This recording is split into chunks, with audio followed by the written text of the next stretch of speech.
ملی ہے جب بھی درود و سلام سے اب میں بڑے ادب و احترام کے ساتھ عالی جناب مولانا سید عزدہ حسین صاحب سے بات گزار ہوں کہ وہ ذہنی ممبر ہوگا نورانی خطاب بیان فرمائے. آپ بآواز بلند سلوات پڑھیں مومنین.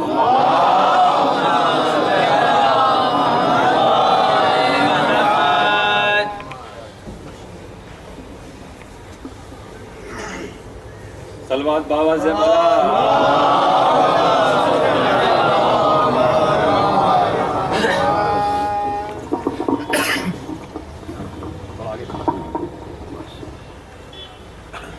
فاتحہ.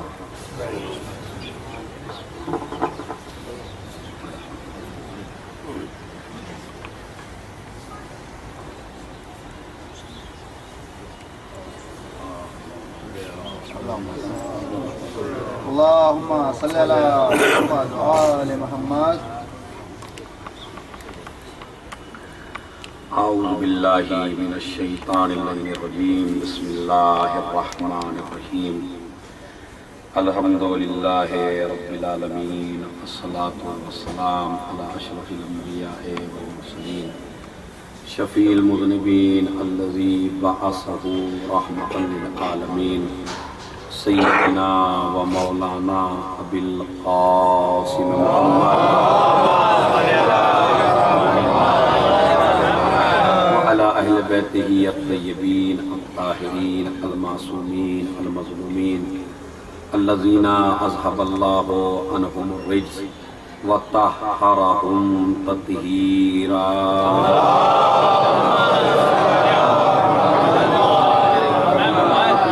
على أعدائهم أجمعين من يومنا هذا إلى قيام يوم الدين. أما بعد قال الله تعالى وتبارك في كتابه الكريم وهو أصدق القائلين وقوله الحق.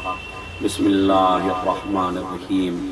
يا أيها الذين آمنوا اتقوا الله وكونوا مع الصادقين.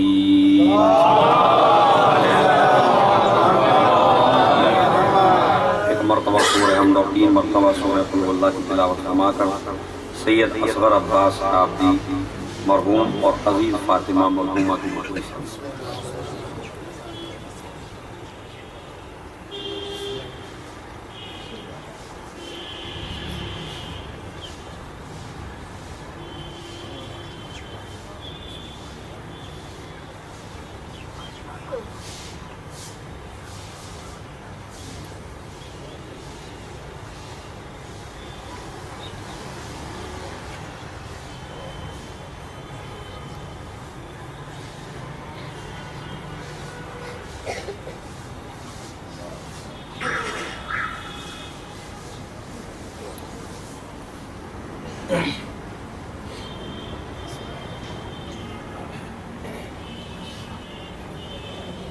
صلوات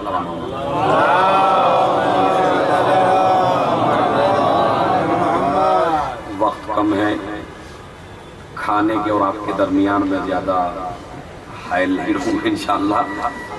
بہت ہی اختصار کے ساتھ، چونکہ مجمع خاص ہے تو باتیں بھی اپنی خاص ہونی چاہیے، اور نہ مجھے خطابت دکھانی ہے چونکہ حالات کا تقاضا بھی یہ نہیں ہے. ماشاءاللہ ہم بلندیوں پر ہیں تو مجھے بہت زیادہ آواز بھی نہیں نکالنی ہے. خالی چند باتیں ہیں کہ جن پر داد سے زیادہ غور کی ضرورت ہے، فکر کی ضرورت ہے، سوچنے کی ضرورت ہے.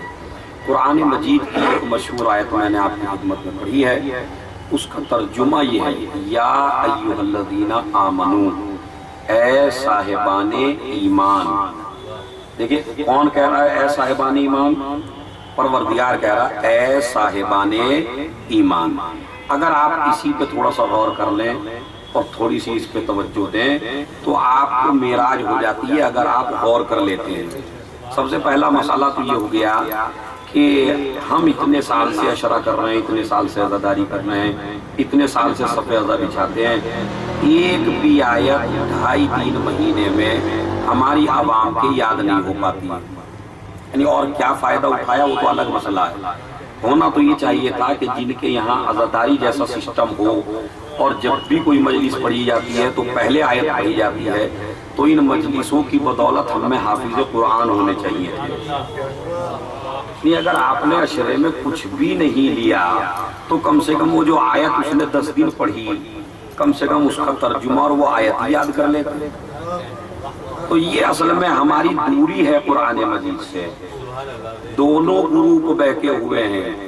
جو آل محمد کا دامن پکڑ لے وہ بھی بہکا ہوا ہے, جو خالی قرآن کا دامن پکڑ لے وہ بھی بہکا ہوا ہے. ہم یہ سمجھتے ہیں کہ اہل بیت کو ماننے کے بعد ہمیں قرآن کی ضرورت نہیں ہے. اسی وجہ سے زیادہ زور اس بات پہ دیا جاتا ہے مولانا صاحب ہمارے بچوں کو پڑھا دیجئے قرآن کریم. آپ نے پڑھا کہا جی ہماری تو عمر نکل گئی. تو یہ کس بدبخت نے آپ کے ذہن میں ڈالا کہ تمہاری عمر نکل گئی؟ مجھے اب یہ ہے جہاں آپ ہر چیز کے لیے وقت نکالتے ہیں وہاں قرآن کے لیے وقت کیوں نہیں نکالتے ہیں؟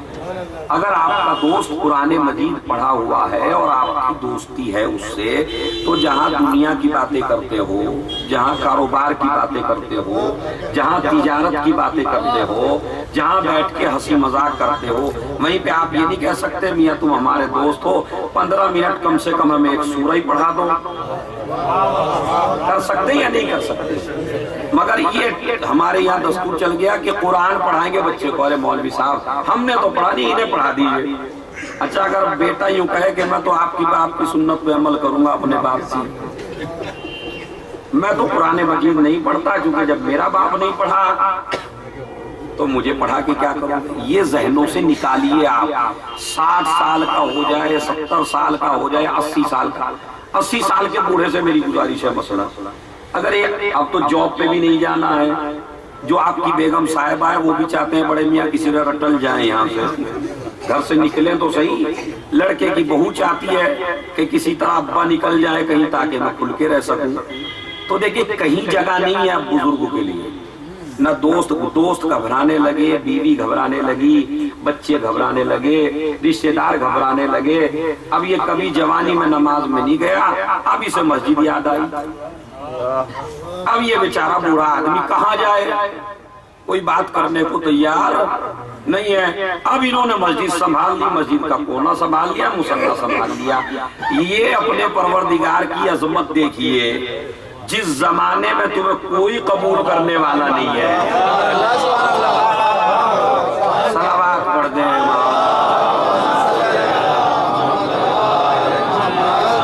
یعنی جو آپ کی ایک آواز پہ 70 آدمی دوڑ کے آتے تھے, اب تم بلاتے ہو تو کوئی بھی نہیں آتا کیونکہ آپ ضعیف ہو گئے ہیں.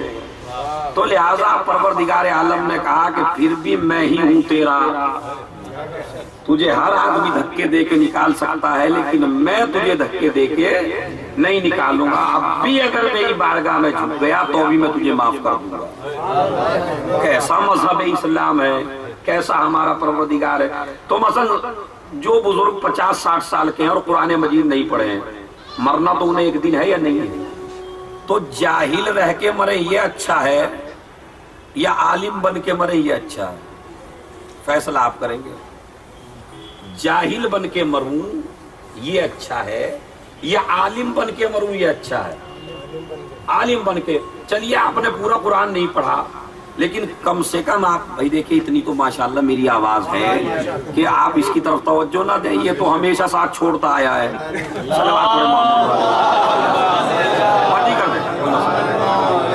میں آواز پہنچا لوں گا, کوئی ایسی مسئلہ نہیں ہے, خالی آپ میری بات پہ توجہ دو. چونکہ باتیں زیادہ ہیں, وقت کم ہے. تو سب سے بڑا مسئلہ یہ ہے کہ علم کی کوئی ایج نہیں ہے. علم حاصل کرنے کی کوئی ایج معین. نبی نے اسی لیے فرمایا اطلب العلم من المہد الی اللحد, علم حاصل کرو گہوارے سے لے کے قبر تک. تو اگر آپ 70 سال کے بھی ہو گئے ہیں, پورا قرآن نہیں بھی پڑھ پا رہے ہیں, تو 50 سورے بھی یاد ہو گئے, 10 سورے بھی پڑھ لیے. چلیے 10 نہ پڑھیے, سورہ الحمد بھی آپ نے دیکھ کے پڑھ لیا اور اتنی آپ کو تعلیم حاصل ہو گئی کہ آپ سورے اپنی طرف سے اب پڑھ سکتے ہیں چونکہ آپ کے پاس نالج آ گئی ہے. تو یہ بہتر ہے کہ جاہل مرتے یا یہ بہتر ہے کہ آپ عالم مرے؟ عالم مرے. تو عزیزو توجہ میں اس بات پہ چاہتا ہوں کہ قرآن مجید سے تمسک اختیار کیجئے. اس کو یہ نہ سوچئے کہ بچوں کو پڑھانا ہے. نہیں، جوان آدمی جوان سے پڑھ لے، بوڑھا آدمی بوڑھے سے پڑھ لے. سب سے شرم آتی ہے تو جہاں مولانا صاحب نماز پڑھانے کے لیے آئے ہیں ان مولانا صاحب کے پاس چلے جائیے، کچھ تو پڑھائیے ہمیں. لیکن ہم نے یہ سوچ لیا کہ نہیں، ایک ایج معین ہے، اگر 15 سال تک قرآن نہیں پڑھا تو آپ نہیں پڑھ سکتے. یہ وہ ہے جو قرآن سے دوری ہے. اسی لیے نبی نے فرمایا کہ اے لوگوں سنو، نوروا بیوتکم بتلاوت القرآن فلا تتخذوها قبورا. اے صاحبان سنو، اپنے گھروں کو منور کرو تلاوت کلام پاک سے. اور بڑا عجیب جملہ نبی نے، فلا تجعلوها قبورا، ان گھروں کو قبریں نہ بناؤ. کیا جملہ ہے پیغمبر کا. اپنے گھروں کو منور کرو کہیں سے؟ قرآن سے. ان کو قبریں نہ بناؤ. تو اس کا مطلب یہ ہے کہ گھر کسے کہتے ہیں یہ نبی نے بتا دیا. جس گھر میں تلاوت کلام پاک ہوتی ہے وہ گھر ہے، اور جس گھر میں تلاوت کلام پاک نہیں ہوتی وہ گھر نہیں ہے، قبر ہے. اگر دنیا کی کوئی قوم قرآن سے دور ہو تو ہو، مگر جو اس حسین کو مانتی ہو جو سر کٹا کے بھی تلاوت کرے تو اس کو قرآن سے کتنا مانوس ہونا چاہیے یا نہیں ہونا چاہیے. یہ واہ واہ کرنے کی کوئی مسئلہ نہیں ہے، یہ نہ بھی کریں گے تب بھی میں پڑھتا رہوں گا. لیکن مین بات یہ ہے کہ اسے نکال نہ دیجئے. جو جوان ہیں وہ جوانوں سے پڑھے. اچھا، نبی کا دیکھیے سائنس آپ غور کیجئے تھوڑا سا اور فکر کیجئے اس کے اوپر. آپ سرکس دیکھتے نہیں دیکھتے ہیں؟ جب ایک آدمی باریک سے دھاگے پہ یا کوئی رسی ہو اس کے اوپر چلتا ہے تو اس کا طریقہ کیا ہے باریک راستے پہ چلنے کا؟ اس کے ایک ہاتھ میں وزن زیادہ رکھ دیجئے تو چل پائے گا؟ نہیں چلے گا یا نہیں؟ مجھے بتائیے سوچ کے. نہیں، کبھی ادھر گر جائے گا، جس ہاتھ میں وزن ہے اسی طرف گر جائے گا. تو اس کا مطلب ہے کہ جب آپ کو باریک راستے پہ چلنا ہو تو اس کا بہترین طریقہ یہ ہے کہ بیلنس برابر ہونا چاہیے تاکہ آپ باریک راستے پہ چل سکیں. اب صراط مستقیم کیا ہے؟ بال سے زیادہ باریک ہے اور تلوار کی دھار سے زیادہ تیز ہے. اب صراط مستقیم پہ جب آپ کو چلنا ہے تو کیسے چلنا ہے؟ تو نبی نے فرمایا کہ باریک راستے پہ تبھی آدمی چل سکتا ہے کہ جب بیلنس برابر ہو. بیلنس کس طرح ہوگا؟ وزن دونوں ہاتھوں میں دو، ایک ہاتھ میں قرآن دو، ایک ہاتھ میں آل محمد کا دامن دو. اسی لیے نبی نے فرمایا میں دو چیزیں چھوڑ کے، ایک قرآن اور ایک میرے اہل بیت، تاکہ جب تم جنت تک پہنچو تو دونوں ہاتھوں میں وزن ہونا چاہیے، ایک ہاتھ میں وزن لے کے نہیں آنا. تبھی تو بخشش ہوگی. ہم نے سمجھ لیا نہیں اہل بیت سے ہم تمسک کریں گے تو کامیاب ہو جائیں گے. وہ جو ہمارے سامنے ہیں انہوں نے سمجھ لیا قرآن قرآن قرآن قرآن، بھائی اس کا دامن پکڑیے تو کامیاب ہوں گے. نبی کی حدیث کے اعتبار سے نہ آپ کامیاب ہیں نہ وہ کامیاب ہیں، کیونکہ دونوں چیزیں ضروری ہیں. قرآن بھی ضروری ہے، اہل بیت بھی ضروری ہیں. تو اس پہ آپ توجہ دیں. میں یہ نہیں کہتا جج بنائیے، وکیل بنائیے. آپ اپنے بیٹے کو دنیاوی تعلیم واجب ہو جاتی ہے کبھی کبھی. لوگ تو مستحب کے اوپر دلیلیں دیتے ہیں. میں کہتا ہوں دنیاوی تعلیم اسی طرح واجب ہے جیسے قرآن. خالی نیت کو چینج کرنے کی ضرورت ہے. نیت یہ چینج کریے کہ ہم جو اپنے بچے کو انجینئر، وکیل، ڈاکٹر بنا رہے ہیں یا کئی لینگویج کا مالک بنا رہے ہیں، وہ اس وجہ سے بنا رہے ہیں تاکہ وہ ان زبانوں میں بھی ذکر اہل بیت پہنچائے. نیت تھوڑی سی بدلی، یہ انگریزی پڑھنا بھی عبادت ہو گیا، ہندی پڑھنا بھی عبادت ہو گیا، تو جج بننا بھی عبادت ہو گیا. یہ نہیں کہ جو مولوی بنے گا بس وہی ثواب لے رہا. لیکن دین ایسا نہیں ہے کہ مولوی کو ثواب دے. نہیں، یہ جو آپ صبح کو اپنے گھر سے اپنے بیوی بچوں کے لیے کمانے کے لیے جاتے ہیں تو یہ ذہن سے نکال دیجئے جو مسجد میں بیٹھا ہے وہ تم سے بہتر ہے. یہ ذہن میں نہ لائیے گا جو مسجد میں ہے وہ مجھ سے بہتر ہے. نہیں، ہو سکتا ہے وہ خبیث ہو جو مسجد میں ہو، اور یہ جو صبح شام بیچارہ جوان اپنے بیوی بچوں کی دوڑ میں لگا ہے رزق کمانے کے لیے، یہ بہت بڑا عابد ہو. جب تک مسجدوں سے دین لوگے دین سمجھ میں نہیں آئے گا. اسی لیے نبی نے فرمایا کسی کے نماز روزے کو دیکھ کے مروب نہ ہونا، پہلے یہ دیکھنا یہ معاملات میں کیسا ہے. اگر کسی نے امانت رکھوا دی اور واپس ہی نہیں کرتا تو یہ نہ سمجھنا بڑے عابد ہیں. نہیں، جس نے نماز واجب کی اسی نے بیٹے دیے، جس نے نماز واجب کی اسی کے حکم سے شادی کی، جس نے نماز واجب کی اسی نے کام کو کہا. تو جتنا ثواب مزدوری کرنے کا ہے اتنا ہی ثواب نماز کا ہے، اور جتنا ثواب نماز کا ہے اتنا ہی ثواب مزدوری کرنے کا ہے. یہ ضروری نہیں ہے جو نمازوں میں لگا ہو وہ بہتر ہو، نہیں، آپ کی نیت میں خلوص ہونا چاہیے. اسی لیے کہا جاتا ہے جب مزدور کی پیشانی پہ پسینہ آتا ہے تو یہ پسینے کے قطرے نہیں ہے، یہ تسبیح کے دانے ہیں. دین سمجھیے، اسلام سمجھیے، قرآن سمجھیے اور اس پہ توجہ دے کے. تو میں خصوصاً وہ افراد جو مجلسیں کرتے ہیں تو 2.5 مہینے میں اگر آپ کے ایک آیت بھی یاد نہ ہوئی، مطلب عشرے میں ایک آیت تو پڑھی جاتی ہے، تو کم سے کم وہی آیت دیکھ لیتے جو مولانا صاحب نے اتنے دن پڑھی. ایک آیت تو یاد ہو جاتی. اچھا 6 عشرے آپ نے کیے، 6 آیتیں یاد ہو گئی تھی نہیں ہو گئی تھی؟ کتنا بڑا کام ہے یہ؟ کوئی بڑا کام نہیں. کر سکتے ہیں ہم جو قرآن مجید پڑھے ہوئے، جا کے قرآن مجید میں دیکھیے، خطیب نے بتا دیا ہے فلاں جگہ آیت ہے، آپ نے دیکھ لیا، جا کے پڑھ لیا، ایک آیت آپ کی یاد ہو گئی. آپ کی عمر ہو گئی 50 سال کی، آپ مجلس سے سن رہے ہیں مثلاً 10 سال سے، تو اگر فرض کرو اسی طرح ایک ایک آیت یاد کرتے رہتے تو تبدیلی آتی ہے نہیں آتی؟ مگر ہم کیا سمجھتے، مجلس بڑی دھواں دھار ہوئی، بڑی کمال کر دی، ایسی تو مجلس ہی نہیں ہوئی. اور نے کہا کہ اب بھی بہت داد دے رہے تھے. کہا میں تو اس لیے دے رہا تھا جب برابر والے زیادہ دے رہے تھے. اچھا میں سوچا میں کیوں کم رہوں ان سے، بھائی میں بھی تو ہوں کچھ. اچھا پڑھا کیا؟ وہ تو مجھے نہیں پتا. اور دیکھو مجھے نہ کہو مجھے نہیں پتا، اس پوری مجلس والوں کو نہیں پتا کیا پڑھا. پورا عشرہ ہوا دھواں دھار مگر یوں نہیں پتا چلا پڑھا کیا. تو ایسی مجلسوں کا پھر کوئی فائدہ. جناب زینب کبریٰ نے یہ جو بنیاد رکھی تھی مجلس اعضا کی، یہ اس لیے نہیں رکھی تھی کہ آنا تبرک کھا کے چلے جانا. اس کا مطلب یہ تھا کہ تمہیں جسمانی غذا تو ملے ہی گی چونکہ پروردگار رازق ہے، مگر اس میں روحانی غذا ملے گی.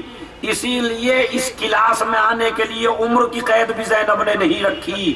80 سال کا بھی آئے، 10 سال کا بھی آئے، جوان بھی آئے، تاکہ سب کو رزق آل محمد مل سکے. اور جب اس مجلس سے جائیں تو کچھ ان کی حدیثوں کو لے کے جائیں. پہلا مسئلہ یہ ہے. دوسرا مسئلہ یہ ہے جس پہ توجہ کی ضرورت ہے. یا ایھا الذین آمنوا، اے صاحبان ایمان. کون کہہ رہا ہے صاحبان ایمان؟ اللہ. یہ کوئی ناظم یا کوئی مولوی یا خطیب نہیں کہہ رہا ہے. اے مومنین جلدی سے مجلس میں آ جائیے.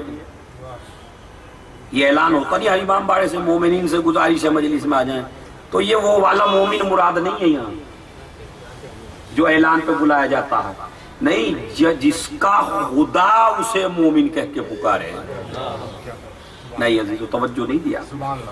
ایک عام آدمی کسی کو مومن کہے وہ الگ مسئلہ ہو سکتا ہے کافر ہو اندر سے، ہو سکتا ہے منافق ہو اندر سے. لیکن جب خدا کہے اے صاحبان ایمان، تو ایک انسان کو خدا مومن کہہ رہا ہے، ایک کو آپ مومن کہہ رہے ہیں. دونوں میں فرق ہے یا نہیں ہے؟ ہو سکتا ہے میرا کہا ہوا مومن نہ ہو لیکن جسے خدا مومن کہے. اچھا جسے ذاکر اور خطیب اور شاعر مومن کہہ دیں وہ سمجھتا ہے مجھے کسی چیز کی اب ضرورت ہی. جب مومن بن گیا تو اب کہیں کی ضرورت رہ گئی. مگر اللہ کیا کہتا ہے؟ یا ایھا الذین آمنوا، اے صاحبان ایمان. یعنی جس کو خدا مومن کہہ کے پکارے اس کو بھی ضرورت ہے کچھ چیزوں کی. پہلی چیز کیا؟ اتقوا اللہ، تقوی الہی اختیار کر. اچھا متقی بن کے بھی کام نہیں چلے گا. وَكُونُوا مَعَ الصَّادِقِينَ، اب سچوں کے ساتھ ہو جاؤ. یعنی کتنی ڈگریاں ہیں آل محمد کے ساتھ ہونے کے لیے؟ پہلے مسلمان ہو، مسلمان کے بعد مومن ہو، مومن کے بعد شیعہ ہو، شیعہ ہونے کے بعد متقی ہو. 5ویں چیز پھر کیا ہے؟ اب ہو جاؤ صادقین کے ساتھ، یعنی پہلے یہ 4 چیزیں اپنے اندر پیدا کرنا، پھر صادقین کے ساتھ ہونا تو کامیاب ہو۔ ایسے کامیابی آپ کو ملنے والی تو اے صاحبان ایمان تقوی الہی اختیار کرو اور کس کے ساتھ ہو جاؤ؟ یہ ساتھ رہنے سے کیا مراد ہے؟ یہ ساتھ رہنے سے کیا مراد ہے؟ ساتھ رہنے سے مراد ہے ان کے پیچھے نماز پڑھوں، ساتھ رہنے سے مراد ہے ان کے قصیدے پڑھوں، ساتھ رہنے سے مراد ہے ان کی تعریفیں کروں، تو میں ساتھ کیسے رہوں؟ میرا امام غائب ہے تو ساتھ رہوں تو کیسے رہوں؟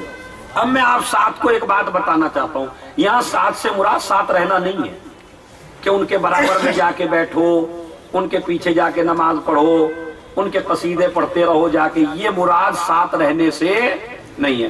میں آپ کو ایک مثال دیتا ہوں اور مثال کے ذریعے سمجھاتا ہوں، اور بڑی عجیب و غریب بات ہے۔ مثلا یہ میرے سامنے بیٹھے ہیں، ان کو میں جانتا ہوں اس لیے مثال دے رہا ہوں، یہ ہیں، اور ایک بیچارے وہ ہیں جو بالکل دور بیٹھے ہیں مجھ سے۔ میں نے کہا بھائی مجھے بہت زیادہ پیاس لگ رہی ہے، تھوڑا سا پانی پلا دو۔ قریب کون ہے میرے؟ یہ اصغر بھائی، یہ بالکل قریب ہے میرے، اور وہ دور ہے۔ یہ کہنے لگے مولانا صاحب آپ کی مجلس سے بڑی پسند ہے، بڑا پیار کرتا ہوں آپ سے، بڑی محبت کرتا ہوں، لیکن ذرا باہر کوہرا پڑ رہا ہے، پانی یہاں سے دوری پہ، وہ میرے بس کا نہیں ہے۔ ہوں میں آپ کا، میں آپ کا ہوں، آپ کو مانتا ہوں، آپ کی تعریفیں کرتا ہوں، ہر جگہ بتاتا ہوں ان سے بڑا خطیب نہیں ہے، باقی یہ پانی میں آپ کو نہیں پلا سکتا۔ اچھا وہ جو قریب تھا وہ بیچارہ مجھ سے جسمانی لحاظ سے تو اتنا قریب نہیں تھا، وہ اٹھا، قبلہ پانی مانگ رہے ہیں، جلدی سے اٹھا، اٹھ کے گلاس بھرا، گلاس بھر کے مجھے پانی پلا دیا۔ اب یہ قریب ہے میرے سے یا وہ؟ بولیے سوچ کے، قریب کون ہے؟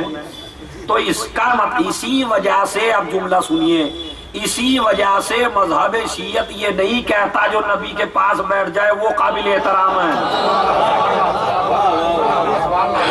اس لیے کہ پاس میں بیٹھنا قابل احترام نہیں بناتا۔ بات سمجھ رہے ہیں؟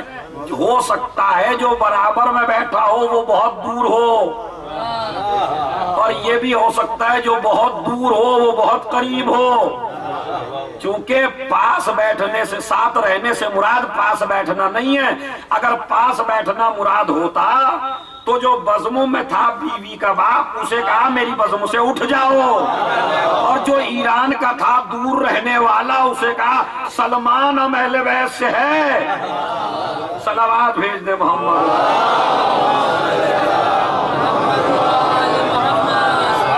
تو سمجھ گئے آپ؟ ساتھ بیٹھنے سے مراد، ساتھ سے مراد ساتھ میں رہنا نہیں ہے۔ ورنہ آج کے زمانے میں ہم نے کیا قصور کیا، اور اصحاب نبی میں کون سے سرخاب کے پر تھے؟ وہ نبی کے زمانے میں تھے، ہم نبی کے زمانے میں نہیں ہیں، تو ہماری کیا غلطی ہے اس میں؟ خدا نے ہمیں پیدا کیا، کچھ لوگ علی کے زمانے میں تھے، ہم علی کے زمانے میں نہیں ہیں، تو پھر وہ ہم سے بہتر تھے جو علی کے زمانے میں تھے، جو نبی کے زمانے میں تھے، جو امام حسن کے زمانے میں تھے، جو امام حسین کے زمانے میں تھے۔ پروردگار ہمارا کیا قصور ہے؟ کہا نہیں، ساتھ میں رہنے سے مراد یہ ہے ہی نہیں۔ ہو سکتا ہے جو پیچھے نماز پڑھ رہا ہو وہ جہنمی ہو، اور ہو سکتا ہے جو کافی عرصے کے بعد پیدا ہوا ہو وہ ہمارا ہو۔ چونکہ آدمی پاس بیٹھنے سے اپنا نہیں بنتا، کیریکٹر پر عمل کرنے سے اپنا بنتا ہے۔ اگر کیریکٹر پہ عمل نہیں ہے تو پھر وہ ہمارے ساتھ نہیں ہے۔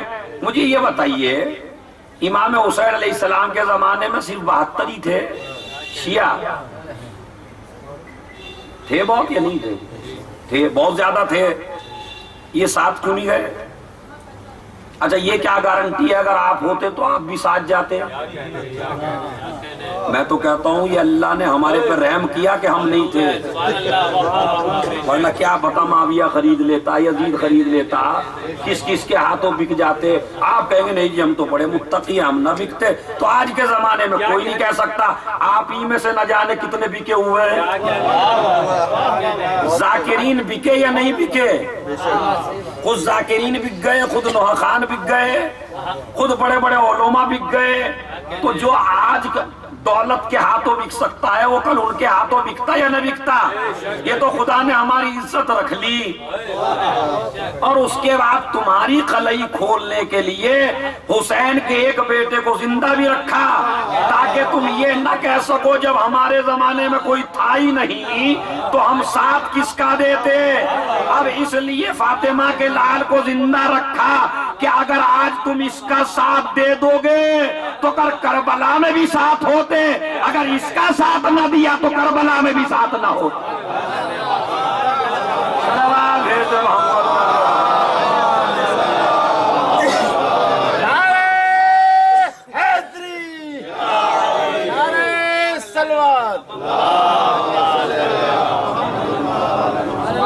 میں آپ کو یہ بتانا چاہتا ہوں، خود جناب ابو بکر رضی اللہ تعالیٰ عنہ کی روایت ہے، انہوں نے فرمایا کہ نبی ایک دفعہ میرے پاس بیٹھے تھے۔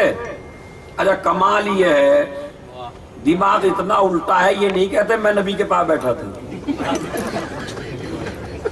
نبی ہمارے پاس بیٹھے تھے، اور اس کے بعد نبی نے کہا میرے بھائیوں کو میرا سلام ہو۔ میں نے کہا یا رسول اللہ یہ ہم ہی تو ہیں، دانی تم نہیں ہو، تم میرے صحابہ ہو۔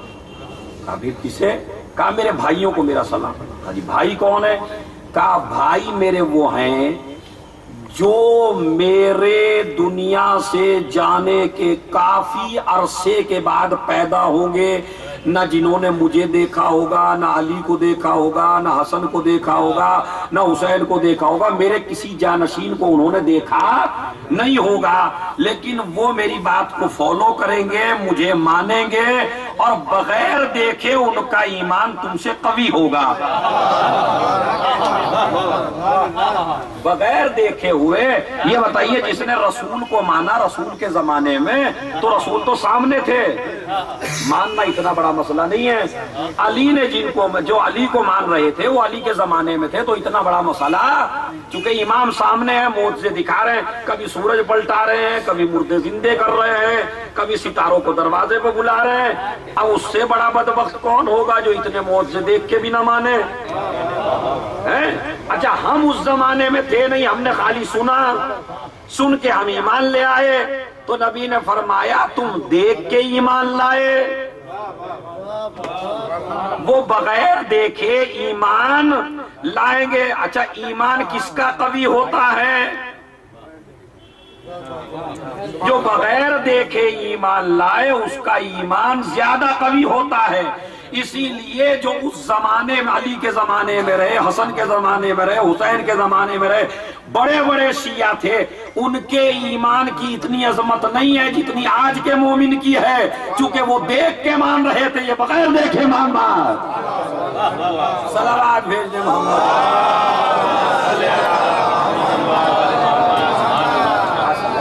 تو آپ کے ایمان کی بڑی عظمت ہے، آپ کی خود بڑی عظمت ہے۔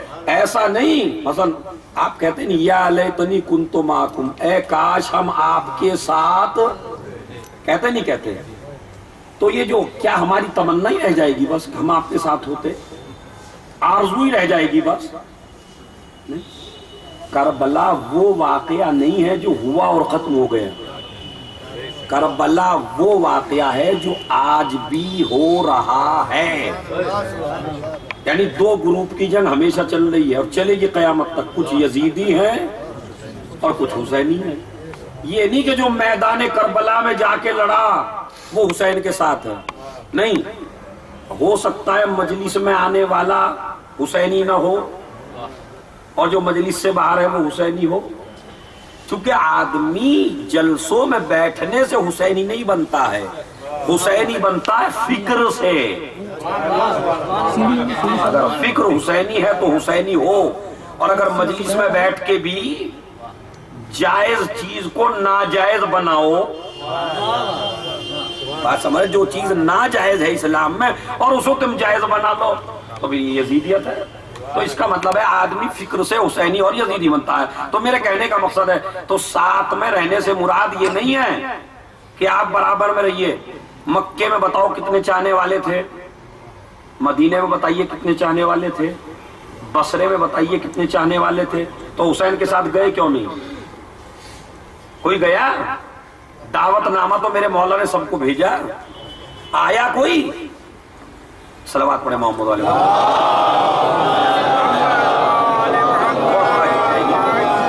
میرے خیال میں تھوڑے ادھر سے الگ ہٹ جائیں، ادھر پا جائیں تاکہ آنے والے کے لیے آواز بلند صلوات.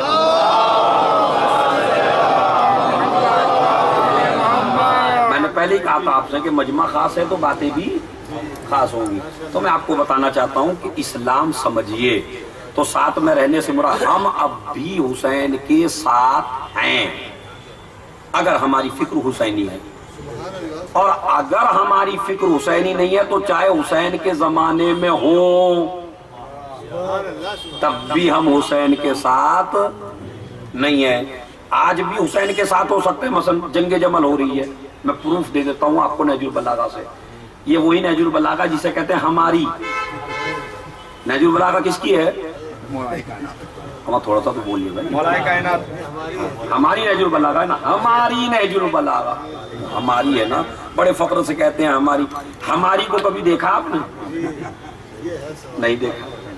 انگریز کا واقعہ پڑھتے رہتے ہیں ذاکرین بھی. ایک انگریز تھا، اس نے نہج البلاغہ کو پڑھی. اب میں بھی نقطہ مار کے داد لے سکتا ہوں، اگر کہو تو لے کے دکھا دوں، لیکن میں لوں گا نہیں چونکہ مجھے میسیج پہنچانا. ایک انگریز نے نہج البلاغہ پڑھی، پڑھ کے کیا کہا آپ ہی بتائیے خود. ہمیں یہ نقطہ میرے سے پکا یاد ہے آپ کو. کیا کہا مولا علی کی کتاب نہج البلاغہ پڑھ کے اس نے؟ اسلام کی تاریخ میں جینیس تھے. آسان یہی ہے نا. مطلب دیکھا میرے سے پکا یاد ہے آپ کو، تو میں نے اسی وجہ سے اسے نہیں پڑھا.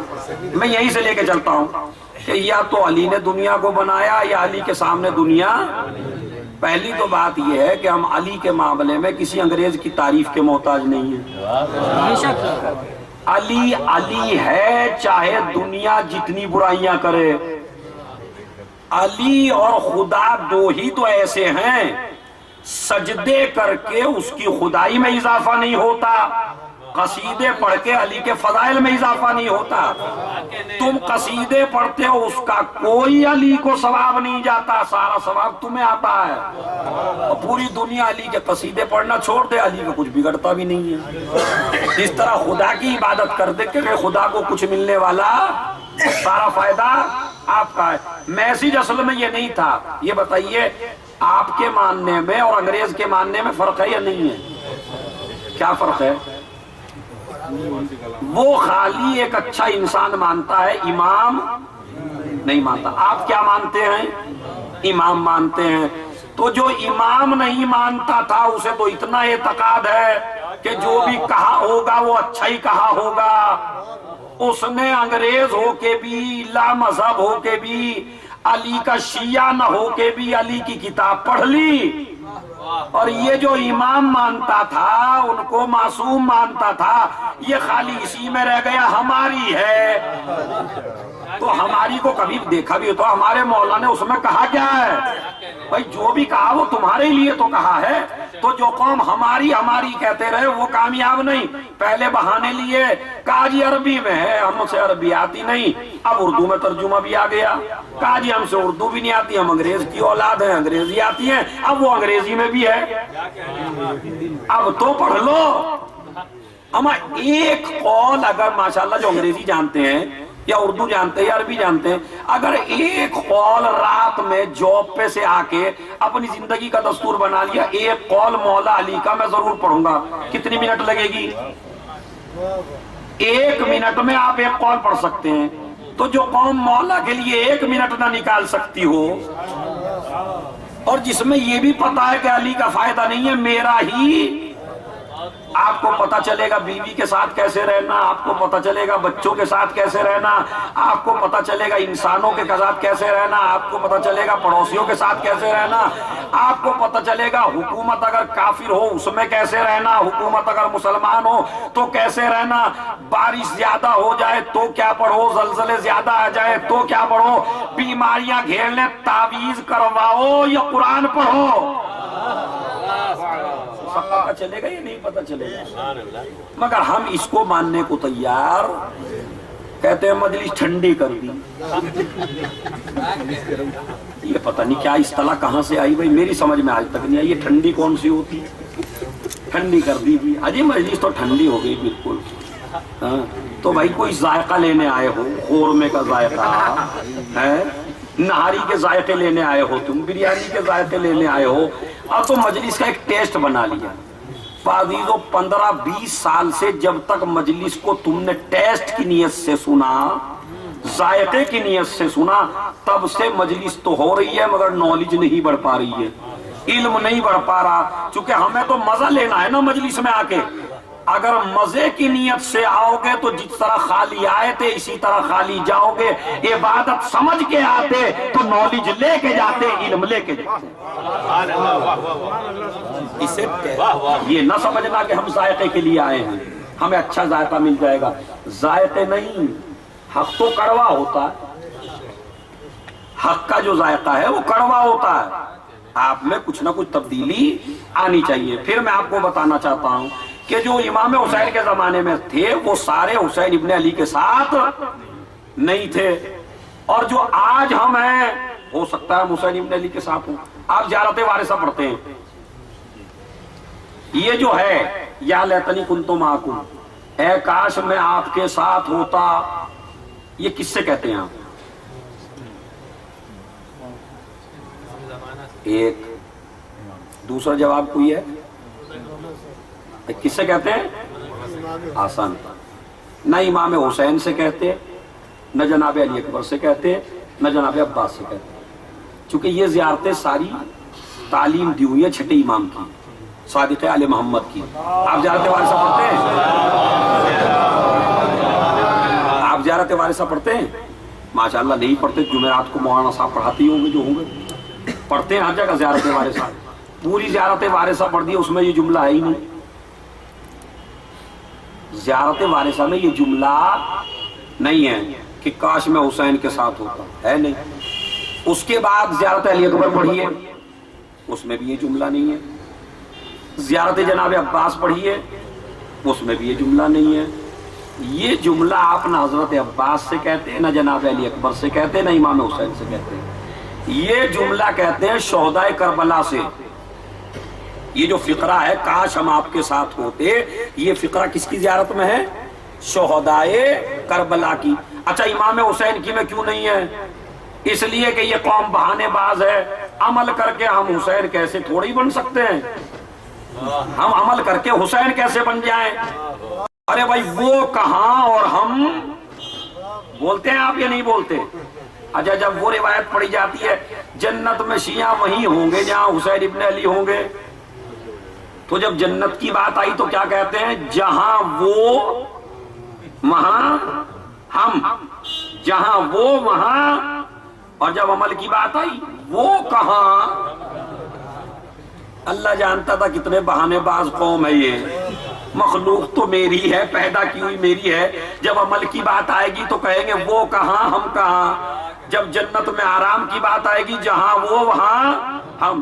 اسی لیے امام نے فرمایا، چھٹے امام نے، کہ نہ میں حسین کی زیارت میں جملہ رکھوں گا، نہ عباس کی زیارت میں رکھوں گا، نہ علی اکبر کی، تاکہ بہانہ نہ بنا سکو، ہم علی اکبر کیسے بن جائیں، ہم عباس کیسے بن جائیں، ہم حسین کیسے بن جائیں، وہ کہاں ہم کہاں۔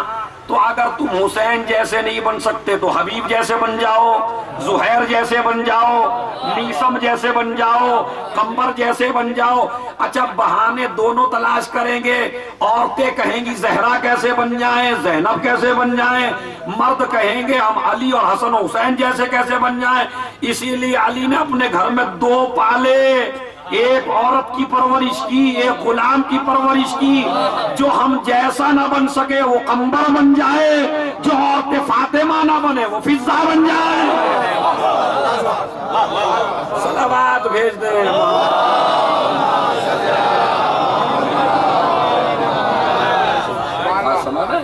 تو اے کاش ہم کربلا میں آپ کے، تو اگر امام حسین کہے آپ تو جھوٹے ہیں، بالکل غلط بول رہے ہیں، آپ میرے ساتھ ہے ہی نہیں، دلیل کیا ان کے پاس؟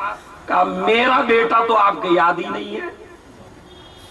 یہ جو امام زمانہ ہے یہ وارث کربلا ہیں، اور وارث کربلا کا مطلب یہ ہے، سنیے، وارث کربلا کا مطلب ہے، وارث عزاداری کا مطلب ہے کہ اگر آج کے زمانے میں آپ حسین کی بیعت کرنا چاہیں تو بتاؤ کس کے ہاتھ پہ کرو گے؟ امام زمانہ. یا یہی کہتے رہو کہ کاش ہم آپ کے ساتھ ہوتے، اس سے کام نہیں چلے گا نا. تو اس کا مطلب یہ ہے کہ آج اگر ہم بیعت کرنا چاہیں حسین ابن علی کی تو کس کے ہاتھ پہ کریں گے؟ امام زمانہ کے. امام زمانہ کو میں جانتا ہی نہیں ہوں، تو حسینی ہوں.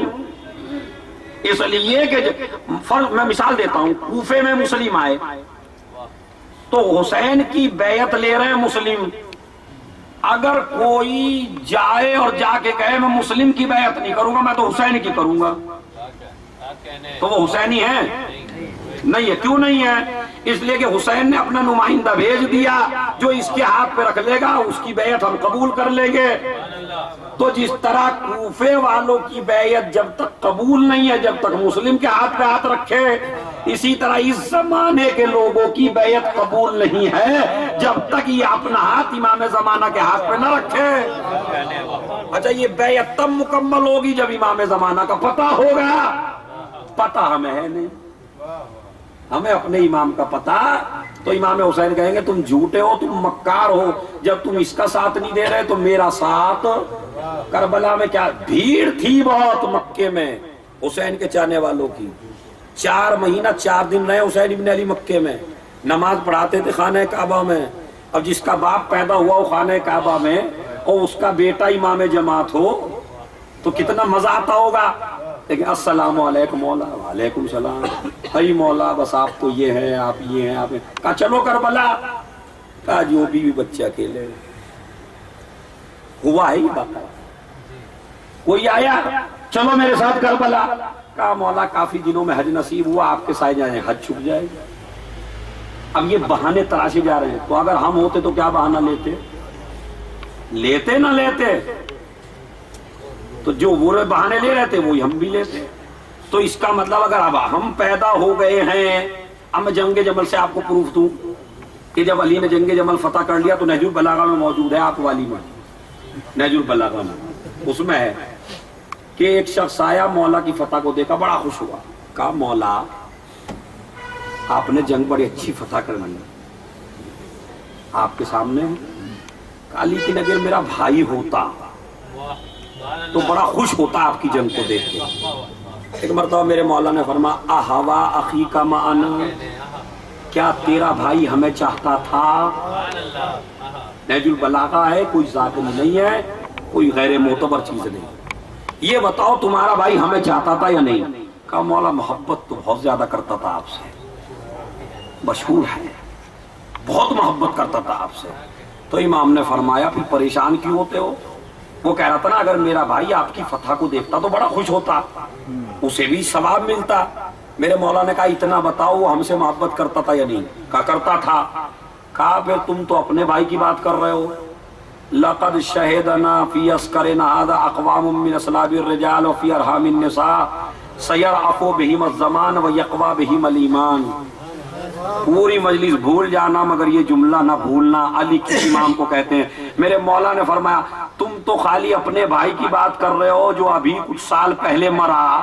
میری اس جنگ میں تو وہ بچے بھی شریک ہیں جو باپ کے صلب میں ہیں اور ماں کے رحم میں ہیں. یعنی جو بچے ابھی پیدا نہیں ہوئے وہ بچے بھی میرے ساتھ جمل میں موجود ہیں. اس لیے کہ آدمی جنگ میں ہونا جسمانی اعتبار سے نہیں چاہیے، فکری اعتبار سے چاہیے.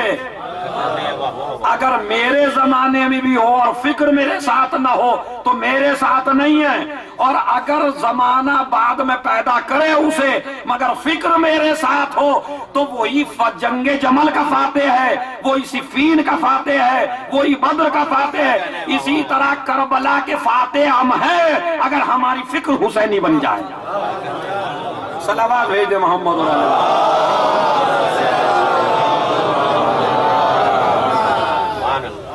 تو ہم حسینی ہیں، حسینی ہے، یعنی فکر ہماری حسین کے ساتھ ہونی چاہیے۔ اچھا حسین کے ساتھ کیسے بنے گا؟ رو کے رو لیجئے بس۔ مجھے ایک بات بتائیے، جب ہرملہ نے تیر چلایا بچے کی طرف تو لشکر رویا یا نہیں رویا؟ آپ سے پوچھ رہا ہوں بھائی، لشکر رویا؟ یہ آپ نے ذاکرین سے سنا یا نہیں سنا کہ جب امام حسین علیہ السلام بچے کو لے کے آئے تو ہرملہ نے تیر چلایا تو فوج رونے لگی؟ تو جنتی ہے وہ جو روئے مظلومیت کے اوپر، وہ جنتی ہیں۔ اگر رو کی جنت ملتی ہے تو وہ بھی رو رہے ہیں، جناب علی اصغر پہ آپ بھی رو رہے ہیں، وہ بھی رو رہے ہیں، تو اس کا مطلب ہے خالی رونے سے جنتی۔ اچھا چلیے، جناب زینب نے کوفے میں خطبہ دیا، دہاڑے مار کے رونے لگے کوفے والے۔ جناب زینب نے کہا تم کس منہ سے رو رہے ہو، پھر ہمارا قاتل کون ہے؟ تو شہزادی یہ کیا وہاں قتل کرنے گئے تھے؟ یہ تو کوفے میں تھے۔ کہا نہیں، جو حق پر آنچ آتی ہوئی گھر میں بیٹھ کے دیکھتا رہے وہ ایسے ہی ہے جیسے ظالم کے ساتھ ہو۔ تو روئے کوفے والے بھی اور روئے یزیدی بھی جو کربلا کے میدان، تو رونے سے جنت۔ اب میں مثال دیتا ہوں، مجھے بھوک لگی تھی، میں بہت زیادہ رو رہا تھا، اب میرے بھائی آئے بیٹھ کے، کہا کیا؟ کہا جی مجھے 3 دن کا فاقہ ہے، مجھے بھوک لگ رہی ہے بہت تیز، کھانا نہیں ہے بالکل۔ انہوں نے کہا جی میں کھانا تو نہیں دے سکتا لیکن رو سکتا ہوں آپ کے پاس بیٹھ کے۔ اب انہوں نے بھی دہاڑے مار کے رونا شروع کر دیا، روٹی نہیں دی انہوں نے مجھے، کھانا نہیں دیا، رو رہے ہیں۔ اچھا جتنا میں رویا اس سے زیادہ یہ روئے، میرا پیٹ بھر جائے گا۔ تیسرا آیا، تیسرا اور زیادہ رونے لگا، اس نے بھی روٹی نہیں دی۔ چوتھا آیا، اس نے تو ہنگامی مچا دیا، اتنا رویا اتنا رویا اتنا رویا کہ بالکل ہی حد کر دی رونے میں۔ 5واں آدمی آیا، اس نے کہا بھائی تم کیوں رو رہے ہو؟ کہا ان کی وجہ سے۔ کہا کیوں؟ کہا یہ بھوکے ہیں، ان کے پاس کھانا نہیں ہے۔ کہا پھر آپ کے پاس تو پیسہ ہے، آپ بڑے دولت مند ہیں، اپنے گھر لے جاتے کھلا دیتے۔ کہیں نہیں جی رونے کا بڑا ثواب ہے، میں تو رو رہا ہوں بیٹھ کے۔ سمجھ رہے ہیں؟ وہ آیا، رویا نہیں، اس نے ہاتھ پکڑا، ہاتھ پکڑ کے گھر لے کے گیا، گھر لے جا کے نہلایا، نہلا کے دسترخوان لگایا، دسترخوان لگا کے کھانا کھلایا۔ اب یہ بتاؤ یہ نہ رونے والا بہتر ہے یا یہ رونے والے؟ نہیں بتاؤ گے تم؟ یہاں رونے والا بہتر ہے یا نہ رونے والا؟ سمجھ گئے نا بات پہنچ رہی ہے؟ اس کا مطلب یہ ہے کہ اگر رونا بے مقصد ہو تو پھر اس رونے کا کوئی فائدہ۔ ہرملہ کے آدمی رو تو رہے تھے مگر کسی نے اتنی ہمت نہیں کی کہ گلاس بھرتے پانی پہنچا دیتے۔ کوفے کے آدمی رو تو رہے تھے مگر یہ نہیں کیا تلوار لیتے ابن زیاد کا گلا کاٹ دیتے۔ تو اس کا مطلب یہ ہے کہ جہاں خالی رونا رونا ہو وہاں جنت نہیں ملتی، جہاں رونے کے ساتھ کیریکٹر مل جائے پھر آدمی جنت کا مالک بن جاتا ہے۔ بس عزیزوں میں نے آپ کی زحمت کو تمام کر دیا، مجھے یہی میسج دینا تھا۔ دوسری بات مجھے آپ یہ بتائیے کہ رونا کب؟ اگر آپ نے ایک آنسو بھی نکالا لیکن مقصد حسین سمجھ کے نکالا تو پھر ایک آنسو کی طاقت بتا رہا ہوں۔ 5ویں امام نے فرمایا لو انا قطرة من هذا الدم وقعت علی الجہنم لاطفأت حرها۔ 5واں امام کہتا ہے جو کربلا کا عینی رائٹر ہے، عینی گواہ ہے، جس نے اپنی آنکھ سے سارے منظر دیکھے، وہ کہتا اگر ایک آنسو کا قطرہ جہنم کے اوپر ڈال دیا جائے تو پورا جہنم ٹھنڈا ہو جائے ایک عزادار کے ایک آنسو کے قطرے سے۔ لیکن شرط یہ ہے کہ عمل ہماری سیرت پر ہو، خالی قصیدے پڑھنا تعریفیں کرنا۔ میں ایک مثال دیا کرتا ہوں، ایک حکیم ہے بہت بڑے حکیم ہیں، اور ان کو وہ نسخہ ایسا دیتے ہیں کہ اگر آپ مردے کو کھلا دیجیے وہ زندہ ہو جائے، اور آپ بیمار ہیں، آپ جگہ جگہ اس کی تعریفیں کرتے پھر رہے ہیں، قصیدے پڑھتے پھر رہے ہیں، بہترین حکیم ہے، اس سے اونچا حکیم نہیں، اس سے اچھا حکیم نہیں، لیکن آپ نے نسخہ نہیں کھایا، بیماری دور ہوگی؟ کیوں؟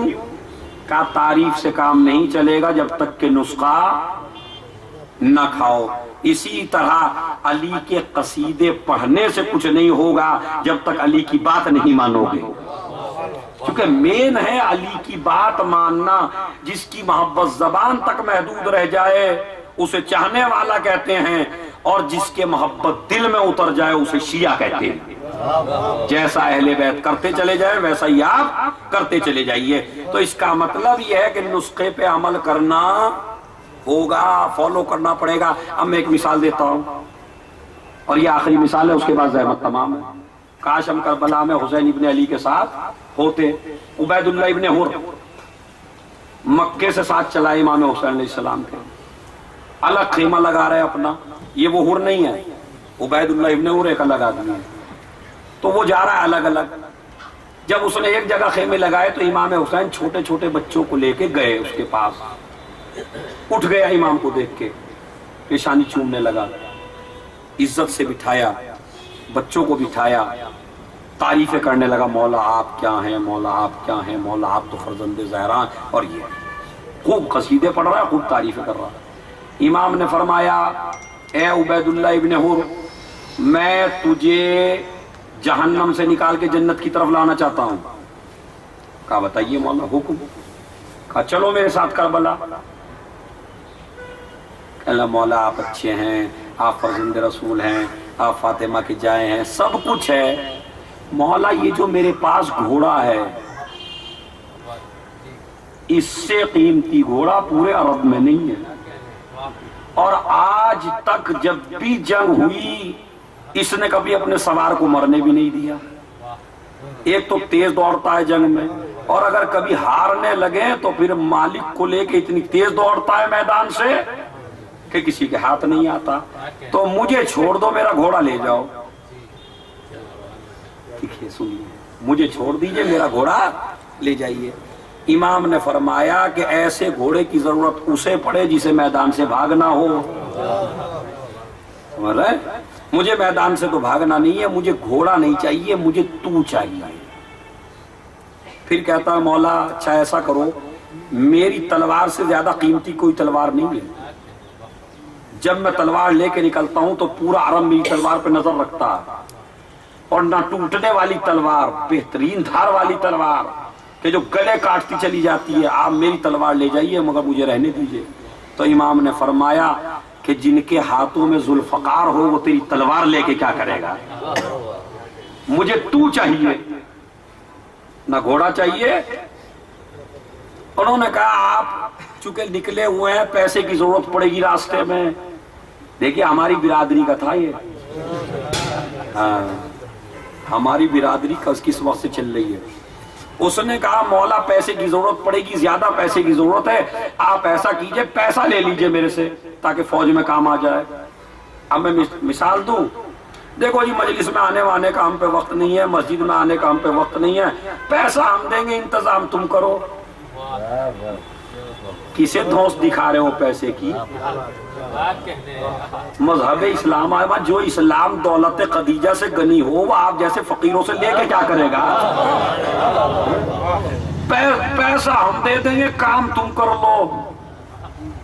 تو ایسی برادری پہلے سے تھی، ہم پہ جاب پہ وقت نہیں ہے، ہم اتنے مصروف ہیں، ہم ایم ایل اے ہیں، ہمارے پاس لوگوں کا آنا جانا ہے، پیسہ ہم دیں گے، کام تم کر لو۔ تو حسین تمہارے پیسے کے بھوکے نہیں ہیں، بات سمجھ رہے ہیں؟ دولت کے گھمنڈ میں حسین کے سامنے نہیں آنا، جو تمہارے دسترخوان پہ ہے وہ حسین کا کھا رہے ہو، یہ نہ سمجھنا جو تم کھا رہے ہو اپنا کھا رہے ہو، یہ حسین کا کرم ہے، اسی لیے بچے کو خون کو چہرے پہ لگا لیا تھا، ورنہ رزق ملنا بند ہو جاتا۔ یہ رزق جو مل رہا ہے یہ اصغر کے صدقے میں مل رہا ہے، تو اس غرور میں نہ جانا جو آج کا آدمی کہہ دیتا جی کام ہم نہیں کر سکتے، پیسہ لے لیجئے۔ پیسے کی کوئی اہمیت نہیں ہوتی ہے۔ تو اس نے کہا مولا پیسہ لے لو، کہا جس کا باپ دنیا کو طلاق دے چکا ہو وہ تمہارا پیسہ لے کے کیا کرے گا؟ کہنے لگا فرزند رسول دیکھو جی میرے تو 20 بچے ہیں، میں تو آپ کے ساتھ جاؤں گا نہیں. تو یہ ماننے والا ہے یا نہیں؟ قصیدے پڑھنے والا ہے یا نہیں؟ تعریفیں کر رہا ہے، بوسہ دے رہا ہے تو کامیاب ہے، جنتی ہے؟ کہا نہیں. اب اس دور کے آدمی کو لے لیجئے، حسینی فکر پہ عمل ہے، حسینی مشن پہ عمل ہے، عزاداری کر رہا ہے، خلوص دل سے کر رہا ہے، ماتم کروا رہا ہے، دین کی پابندی کر رہا ہے، کوئی یزید سر اٹھاتا ہے اس کے خلاف بھی اٹھتا ہے. تو وہ اس زمانے میں بھی رہ کے حسین کے ساتھ نہیں ہے، آپ اس زمانے میں بھی رہ کے حسین کے. اسی لیے حسین نے جو فقرہ کہا تھا وہ یہ نہیں کہا تھا میں یزید کی بیعت نہیں کر سکتا، انہوں نے فرمایا مثلی لا یبایع مثلہ، مجھ جیسا کبھی اس جیسے کی بیعت. یعنی جب بھی وقت کا کوئی یزید پیدا ہوگا تب ایک وقت کا حسین ضروری ہوگا. تو کربلا کی لڑائی ختم نہیں ہوئی عزیزو، کربلا کی لڑائی جاری ہے. محبت کے دھوکے میں نہ آنا، ہم اہل بیت سے محبت کرتے ہیں. اب تو ذاکرین مثال دینے لگے بڑی بڑی. وہ مثال سن لیجئے کیا ہے. اجی ہم پاکستان کے بارڈر پہ جا رہے تھے، اتفاق سے ایک آدمی ہمارا رشتہ دار نکل گیا، اس نے سامان کو کہہ دیا جو لے جانا ہے لے جاؤ، اپنا ہی آدمی تمہارا کھڑا ہے. اب یہ کہتے ہیں پولے سے رات سے شیعوں کو کیا ڈرنا، ساتھ ہے ادھر کھڑے ہوں گے ساتھ. اب جب اپنا آدمی ہوتا ہے غیر قانونی سامان نکلوا دیتا ہے. تو یہ تم علی کی تعریف کر رہے ہو یا برائی کر رہے ہو؟ معاذ اللہ علی ایسے ہیں کہ جس طرح اس رشتہ دار نے نہ حق دیکھا نہ ناحق دیکھا. پھر یہ حدیث پڑھنا چھوڑو، علی حق کے ساتھ ہیں. حق علی مذہب نہیں دیکھتے، علی انسانیت دیکھتے ہیں. علی یہ نہیں دیکھتے کون اپنا ہے کون پرایا. اگر آپ صحیح ہیں تو علی آپ کے، اگر آپ صحیح نہیں ہیں تو علی آپ کے ساتھ نہیں ہے. ایک شخص نے چوری کر لی، بس بات ختم ہے. چوری کر لی ایک شخص نے، آیا مولا میں نے چوری کر لی. اب وہ جو برابر میں تھا، مولا اپنا ہی ہے. دیکھا آپ نے، یہ اپنا ہی ہے کہاں سے چلا ہوا. اسی طرح ہم کرتے ہیں. جب کسی نے چوری کر لی ڈال دو عدالت میں، لے جاؤ مقدمہ، قتل کرا دو پورے گھر کو. اور جب اپنے بھائی نے کر لی، ہم یہاں کوئی اچھا سا تلاش کرو جو اسے بچا لے. ہوتا یا نہیں ہوتا؟ تو پھر کربلا سے آپ نے کچھ نہیں لیا. کربلا آپ کو پیغام دیتی ہے حق کہنا باطل پہ چاہے تمہارا باپ ہی کیوں نہ ہو. ورنہ پھر کربلا والے آپ، رشتہ داریاں کربلا میں نہیں دیکھی جاتی، دیکھا جاتا ہے کون حسین کے ساتھ ہے. بات کو تمام مولا اپنا ہی ہے. امام نے فرمایا بیٹا حسن اس کے ہاتھ کاٹ دو. وہ سمجھا شاید مولا نے سنا نہیں ہے، مولا اپنے والا ہے. امام نے فرمایا اپنے والا ہے اسی لیے تو کاٹ رہا ہوں، غیر ہوتا تو معاف کر دیتا. اور یہ میری محبت کی دلیل ہے کہ کاٹ رہا ہوں، اس لیے کہ یہاں چھوڑوں گا تو محشر میں سخت سزا ملے گی. یہاں دنیا کی تھوڑی سی سزا مل جائے گی، پاک ہو کے جنت میں چلا جائے گا. تو یہ میری محبت ہے جو میں. اب یہ ماننے والے نہیں ہیں، ہاتھ کاٹ دیے. اب جو ہاتھ کاٹے وہ بیچارہ ہاتھ کٹا کے چلنے لگے. راستے کتنا بہترین ہے میرا آقا، کتنا بہترین ہے میرا مولا، کتنا عظیم ہے میرا مولا علی. ادھر سے کوئی دشمن آ رہا تھا، یہ خون کیوں بہ رہا ہے؟ کہا ہاتھ کا کس نے کاٹ دیا؟ کہا علی نے. کہا بدبخت پھر برائی کرنا، تو تعریف کر رہا ہے مولا علی کی. کہا میں تو تعریف کروں گا اس لیے کہ تو دیکھ رہا ہے میرے ظاہری ہاتھوں کو، میں یہ دیکھ رہا ہوں میرے مولا نے مجھے آخرت کی ذلت سے بچا لیا، مجھے آخرت کی ذلت سے بچا لیا، جنت کا حقدار بنا دیا، دنیا میں سزا دے دی. اب وہ اس کے پیٹ میں درد زیادہ تھا، وہ یہاں نہیں رکا، وہ چلا گیا وہاں. کہا مولا وہ تو آپ کی تعریفیں کرتا جا رہا ہے جس کے ہاتھ کاٹے تھے. میرے مولا نے کہا اچھا. کہا بیٹا حسن بلاؤ اپنے چچا کو. سب سے قیمتی جملہ دے رہا ہوں مجلس کا. پہلے ایک عام آدمی تھا، دیکھیں تعریفیں پہلے بھی کرتا تھا مگر چوری بھی کرتا تھا. جب تعریفیں کر رہا تھا چوری کے ساتھ تو علی نے قبول نہیں کیا. اب جب چوری کی سزا دے دی، ہاتھ کٹ گئے، اور اب جو تعریف کرتا چلا تو جنت کا مالک بن گیا۔ امام نے فرمایا بلاؤ بیٹا حسن اپنے چچا کو، کتنی عزت دی جسے امامت چچا کہہ کے پکارے۔ بلایا، کہا کیا کرتے جا رہے تھے؟ کہا مولا ہم تو ثنا کرتا جا رہا تھا اپنے مولا کی۔ آپ جیسا مولا جس کو مل جائے اس سے بڑی کیا بات ہے کہ آپ نے میری اتنی رعایت کی کہ آپ نے مجھے آخرت کی ذلت سے بچا لیا، اور یہاں مجھے تھوڑی سی ذلت دے کے ہاتھ کاٹ کے۔ ایک مرتبہ میرے مولا نے کہا ہاتھ رکھو، ہاتھ رکھا، اپنا ہاتھ پہ رکھا، اور جو دیکھا دونوں ہاتھ صحیح سالم ہو گئے۔ اب وہ جو بیٹھا تھا برابر میں، اس نے کہا جب تمہیں جوڑنے ہی تھے تو کاٹے کیوں؟ اب سنیے میرے مولا کا فقرہ تاریخ میں موجود ہے، کہا نہیں کاٹنا بھی ضروری تھا، جوڑنا بھی ضروری تھا۔ کہا کیوں؟ کاٹنا میری عدالت کا تقاضا تھا، ہاتھوں کا جوڑنا میری محبت کا تقاضا ہے۔ علی تمہیں کتنا چاہتے ہیں؟ تم علی کو اتنا نہیں چاہتے ہو جتنا میرا مولا علی چاہتا ہے۔ بس عزیزو، یا ایھا الذین آمنوا اتقوا اللہ، اے صاحبان ایمان تقوی الہی اختیار کرو اور سچوں کے ساتھ ہو جاؤ۔ کیسے ہو جاؤ؟ اپنے مائنڈ کے ساتھ، اپنی عقل کے ساتھ، اپنی فکر کے ساتھ، اپنی سوچ کے ساتھ۔ اپنی سوچ کو حسین کی سوچ سے ملا دو تو اس زمانے میں بھی رہ کے آپ حسینی بن سکتے ہو۔ لیکن اگر سوچ ساتھ نہیں ہے تو چاہے کربلا ہی میں ساتھ کیوں نہ رہا ہو، وہ بھی حسین کے ساتھ نہیں ہے۔ بس عزیزو، اس سے بڑا ایصال ثواب اور کیا ہو سکتا ہے مرحومین کو کہ حر، میں بتانا چاہتا ہوں، حر کہ جس نے لجام فرس پہ ہاتھ ڈال دیا ہے، حسین ڈال دیا ایسے۔ اور چھوٹے چھوٹے بچوں سے جب زینب نے پوچھا کہ بتاؤ کیا بات ہے، کہا حر نے لجام فرس پہ ہاتھ ڈال دیا۔ زینب گھبرا گئی ہے۔